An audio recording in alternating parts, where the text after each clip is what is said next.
Assalamualaikum warahmatullahi wabarakatuh.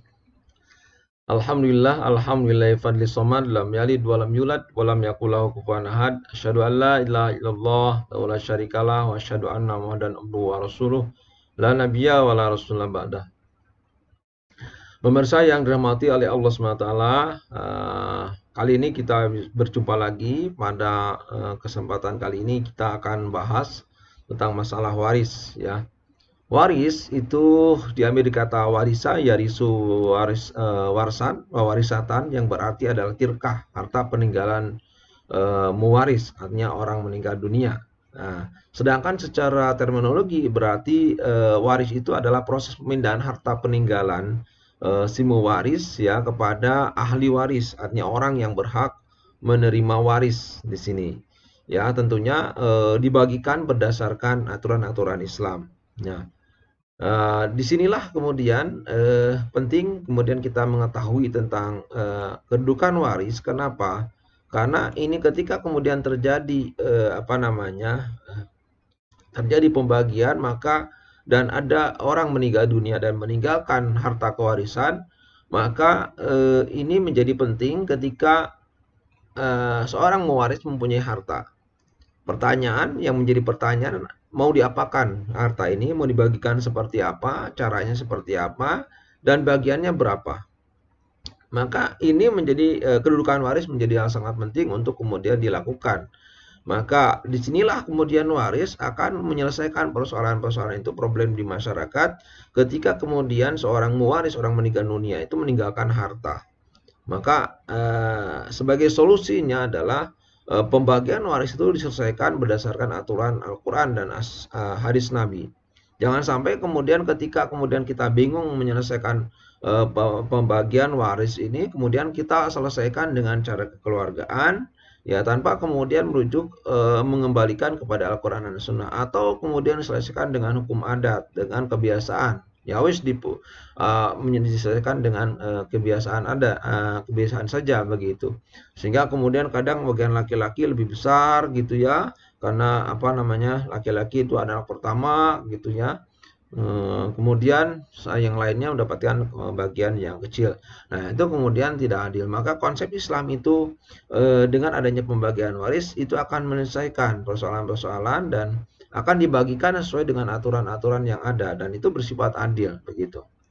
Nah, disinilah kedudukan waris itu akan bisa menyelesaikan persengketaan-persengketaan di masyarakat, atau persoalan-persoalan yang menjadi kebutuhan masyarakat yang itu perlu penyelesaian.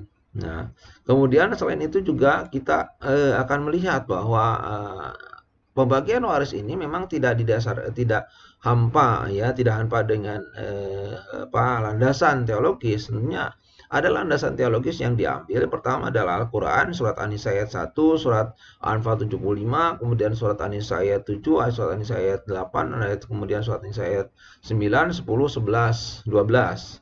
Dan menjadi pokok ini adalah pembagian waris itu di dalam surat An-Nisa ayat 11 dan 12. Maka disebutkan di situ ada bagian-bagian waris, ya. Bagian-bagian warisnya, laki-laki dapat berapa, perempuan dapat berapa, anak perempuan dapat berapa, kemudian suami dan istri dapat berapa, ibu dapat berapa, nenek dapat berapa, kakek dapat berapa.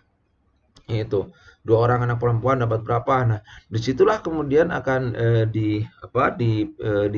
disebutkan, ya, disebutkan di dalam surat An-Nisa ayat 11 dan 12 itu. Maka nanti teman-teman pemirsa bisa cross check di dalam surat An-Nisa ayat 11 dan 12 itu, dan itu menjadi dasar utama tentang pembagian waris. Selain itu juga dasar utama adalah hadis Nabi, di mana kemudian Nabi mengatakan bahwa alhikul farido bi aliyah pama bakia liauli taujurin dakarin. Bagikanlah, kata Nabi, itu harta kewarisan itu kepada ahli waris, artinya orang yang berhak menerima waris. Kalau ada sisanya maka lebih utama dikembalikan kepada anak laki-laki, dibagikan kemana anak laki-laki. Nah, ini adalah menunjukkan bahwa hukum kewarisan itu memang satu adalah Al-Quran, yang kedua adalah hadis Nabi, di mana kemudian Nabi juga merintahkan ketika kemudian mewaris ini punya harta, maka dibagikan, ya, harus dibagikan kepada yang berhak atau ahli waris yang berhak menerima waris. Nah, selain itu juga, apa namanya, ada hadis Nabi yang menyebutkan bahwa, beda agama itu tidak akan mendapatkan waris, ya, tidak akan saling mewarisi. Maka la yatarawus la yatarawasu, apa ya, la yatawarasu, kemudian apa namanya, millatain ya syattan. Jadi tidak apa namanya, tidak akan saling mewarisi orang yang beda agama. Selain itu dikuatkan oleh hadis Nabi yang lain bahwa la yarisul muslimu al kafiru wal kafiru al muslima. Jadi seorang muslim tidak bisa mewarisi hartanya orang kafir, begitu juga orang kafir kepada orang mukmin. Maka inilah yang apa, sebagai dasar bahwa beda agama tidak akan saling mewarisi. Walaupun mungkin pada awalnya ada seorang si fulan punya anak si A, si A ini kemudian sudah dididik dari kecil sampai dewasa, sudah dewasa kemudian dia keluar dari Islam. Maka si fulan ini walaupun punya harta banyak, tapi karena anaknya sudah beda agama, maka anaknya tidak akan mendapatkan bagian waris karena sudah beda agama. Nah, gitu. Nah, ini yang sangat disayangkan sekali ketika kemudian ada seorang anak kemudian punya ayah yang kaya raya, tapi kemudian anaknya keluar dari Islam, masuk di Kristen, maka seorang anak tadi tidak akan mendapatkan bagian waris karena sudah beda agama. Walaupun secara silsilah keturunan mungkin ada hubungan ayah dan ibu, ya, ada hubungan ayah dengan anak, ya, orang tua dengan anak, tapi menurut dasar Islam itu tidak bisa mendapatkan waris. Nah, begitu. Nah, ini adalah apa namanya, dasar Al-Qur'an dan hadis Nabi. Kemudian selain itu juga perlu kemudian kita memperhatikan rukun waris. Rukun waris pertama ada mewaris. Mewaris itu ya orang yang meninggal dunia, orang yang mewariskan harta dan sudah meninggal dunia gitu. Yang kedua adalah ya ada waris, ada ahli waris. Kemudian yang ketiga ada maurus, ada harta yang diwariskan, harta diwariskan itu ya, baik benda berwujud, baik bergerak maupun tidak bergerak seperti rumah, tanah, yang bergerak ya seperti kendaraan, motor, mobil dan lain-lain begitu. Nah, ini adalah menguruskan. Bagaimana kalau misalkan tidak ada maurus, tidak ada tirkah, tidak ada harta, apakah akan terjadi pembagian waris? Tidak. Ya, kalau tidak punya harta, si mewaris tadi tidak punya harta, ya terus apa yang mau dibagikan? Maka kemudian tidak akan terjadi waris. Maka 3 poin ini syarat rukun pertama adalah mewaris, ada waris, ada kemudian mengurus. Nah, selain itu juga kemudian kita perlu mengetahui syarat kewarisan. Syarat kewarisan itu pertama ada pewaris. Pewaris itu betul-betul dia dinyatakan sudah meninggal dunia berdasarkan kemudian keputusan hakim atau apa namanya ya, putusan hakim dinyatakan sudah meninggal dunia atau memang meninggal dunia secara lumrah biasa. Kemana harus berdasarkan keputusan hakim? Ya kemungkinan pewaris ini meninggal karena tenggelam sehingga tidak ditemukan, ya. Maka ini kan perlu adanya keputusan peradilan.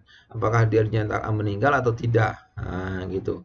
Nah, kemudian juga ada ahli waris, ya, betul-betul ahli waris itu betul-betul dia menjadi ahli waris, bukan ahli waris direkayasa, tapi betul-betul menjadi ahli waris dengan sendirinya berdasarkan kartu keluarga atau surat nikah, kemudian juga ada KTP, kemudian ya, yang itu bersifat empirik nyata dan itu bisa dipertanggungjawabkan. Kemudian juga benar-benar dapat diketahui ya adanya sebab kewarisan. Ya, sebab kewarisan itu ya karena hubungan kerabat, ya perkawinan, kemudian ada tujuan hukum Islam.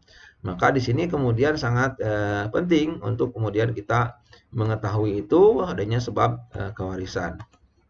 Nah, penghalang orang menerima waris pertama adalah beda agama, yang kedua membunuh dengan disengaja. Dan pembunuhan dengan sengaja itu memang menghalangi orang untuk menerima waris. Misalkan seorang anak membunuh ibunya atau membunuh ayahnya, maka seorang anak tidak akan mendapatkan waris karena dia membunuh dengan disengaja, begitu ya. Nah, kemudian selain itu juga ada sebab terjadinya waris tadi ada hubungan kerabat, ya, kemudian juga hubungan nasab, ya, kemudian juga ada hubungan perkawinan. Kemudian juga ada tujuan hukum Islam. Tujuan hukum Islam maksudnya gimana?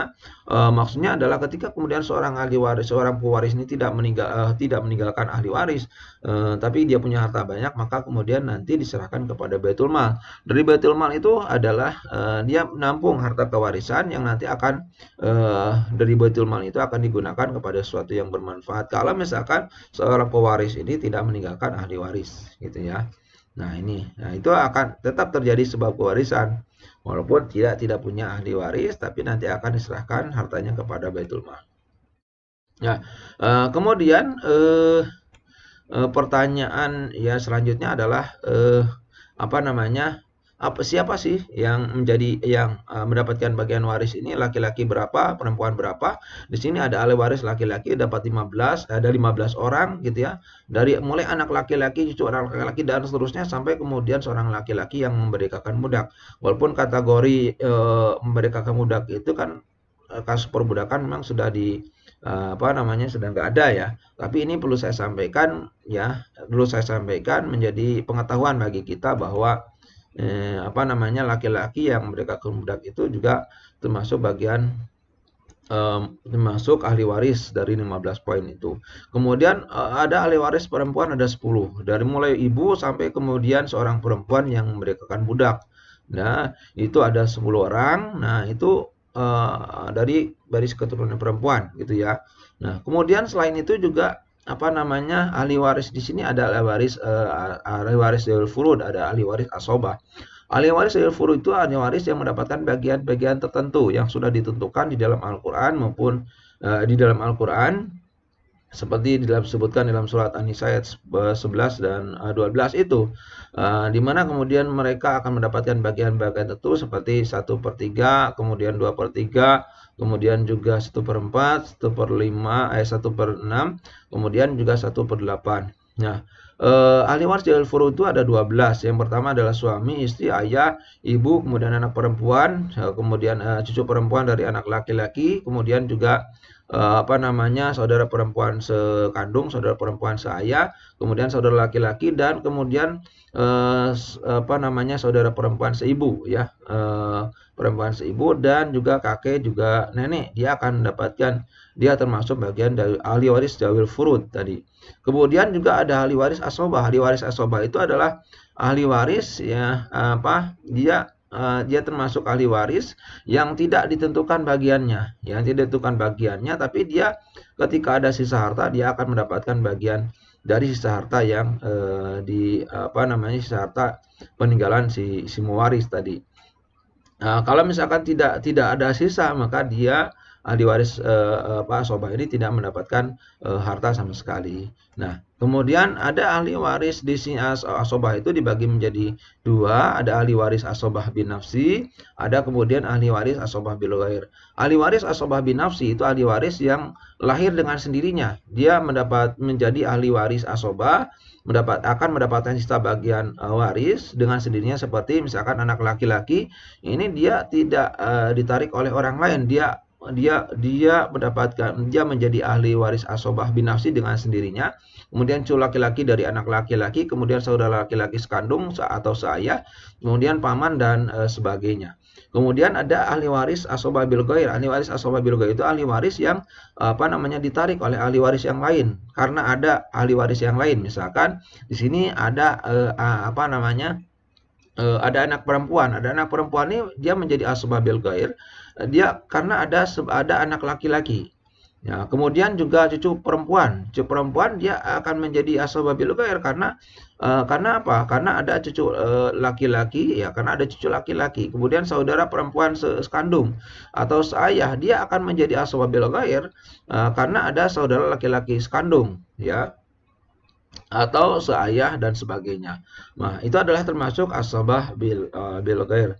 Kemudian di samping itu juga perlu saya sampaikan, ada bagian-bagian ahli waris Zawil Furud yang akan mendapatkan bagian tentu. Yang pertama adalah 2/3. 2/3 itu siapa saja? Yang pertama 2 orang anak perempuan, 2 orang saudara perempuan sekandung atau seayah, dan juga 2 anak perempuan ya. Kemudian yang kedua adalah bagian setengah. Bagian setengah ini suami. Suami dia akan mendapatkan bagian setengah jika kemudian pewaris ini, seorang mayit ini tidak meninggalkan anak. Kemudian juga selain juga pada suami, itu juga seorang saudara ya anak setengah ini seorang anak perempuan dia akan mendapatkan setengah ya setengah. Kemudian seorang saudara perempuan sekandung atau seayah dia juga akan mendapatkan bagian setengah. Selain itu juga apa namanya bagian sepertiga. Bagian sepertiga ini ibu apabila kemudian mayit meninggalkan anak. Meninggalkan atau lebih dari seorang saudara itu dia mendapatkan 1/3. Kemudian dan seorang saudara seibu jika lebih dari seorang.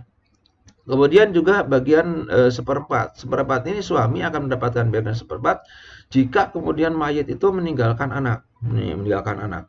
Kemudian istri akan mendapatkan bagian seperempat jika mayit itu tidak meninggalkan anak. Misalkan istri berarti yang meninggal suaminya. Suaminya tidak meninggalkan anak nih. Maka kemudian istri mendapatkan bagian seperempat. Kemudian selain itu juga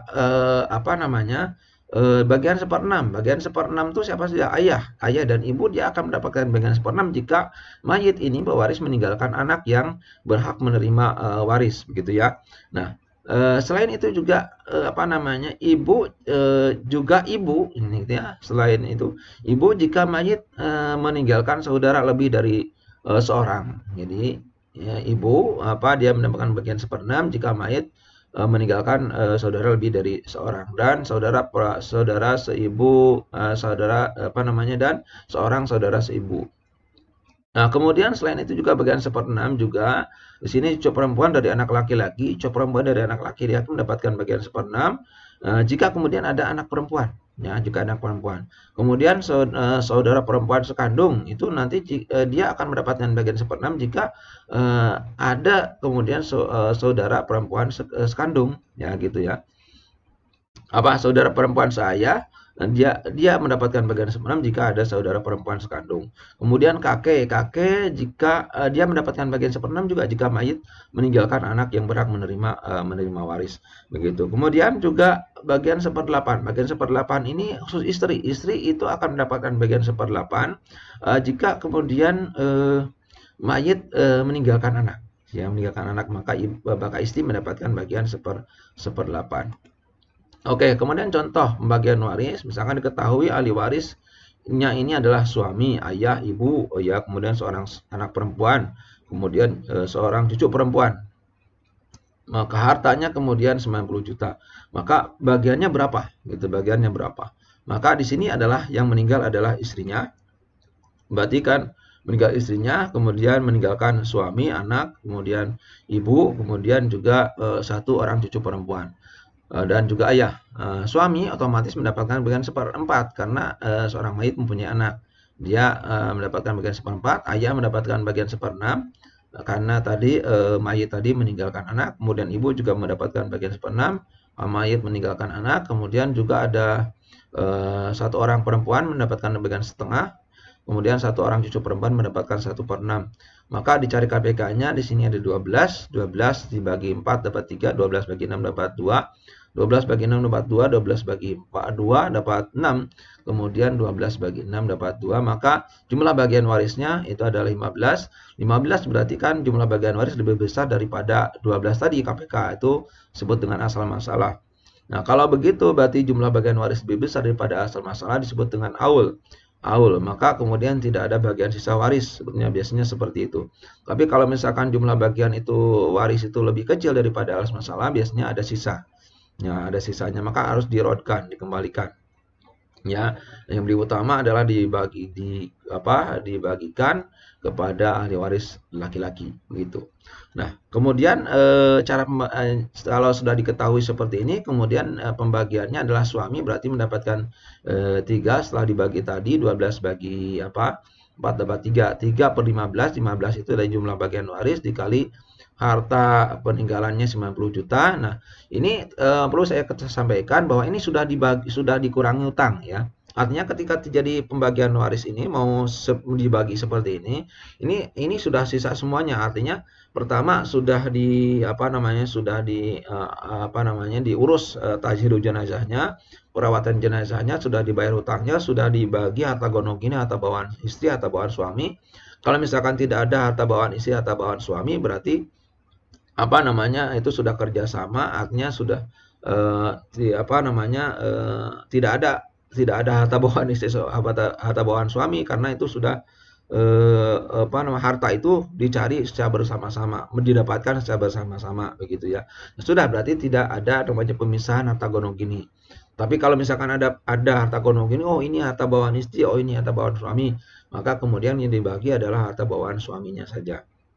Nah, tapi kalau misalkan ternyata mulai hidupnya emang didapatkan secara barang-barang begitu ya, maka ya sudah, itu berarti dibagikan harta bawaan istri, harta istri, harta suami, harta istri begitu ya. Jadi berarti itu yang dibagikan.